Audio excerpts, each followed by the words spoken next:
नाज़रीन, चीनी की बढ़ती हुई कीमतों और डेंगू के बाद अब बात करते हैं स्मोक की, जिसने पंजाब में संगीन सूरत-ए-हाल इख्तियार कर ली है। लाहौर समेत पंजाब के मुख्तलिफ शहरों में स्मोक की शिद्दत में इजाफा हो गया। आलूदगी के बायस शहरी मुख्तलिफ बीमारियों का शिकार होने लगे। शहर में फिजाई आलूदगी की शरह 500 से भी तजावुज कर गई। इसी पर मजीद बात कर लेते हैं नुमाइंदा 7 न्यूज़ जफर खोखर से। जी जफर, आगाह कीजिएगा। जी बिल्कुल, पंजाब भर की तरह लाहौर में भी स्मोक ने डेरे डाल लिए हैं।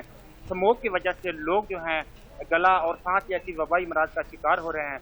इसी पर आज बात करते हैं। साथ डॉक्टर शहद साहब मेरे साथ मौजूद हैं। इनसे जानते हैं कि ये स्मोक के हवाले से क्या आगाही देना चाहते हैं।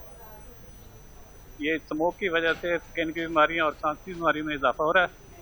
और उसके बाद रहा मसला ये है कि और ये फैक्ट्रियों के धुआं वगैरह ये वो उसकी प्रदूषण की वजह से स्मोक पे ज़्यादा असर है। तो कोशिश की जाए कि हम हुकूमत पंजाब से वज़ीर CMM से मुतालबा करते हैं कि ये धुआंधार गाड़ियाँ और जो फैक्ट्रियाँ वगैरह उनके धुआं को बंद करवाया जाए ताकि लोगों की सेहत में बेहतरी आए। डॉक्टर साहब, ये बताइएगा कि जो ये स्मोक है इसकी वजह से जो लोग हैं क्या एहतियाती तदबीर इस्तेमाल करें?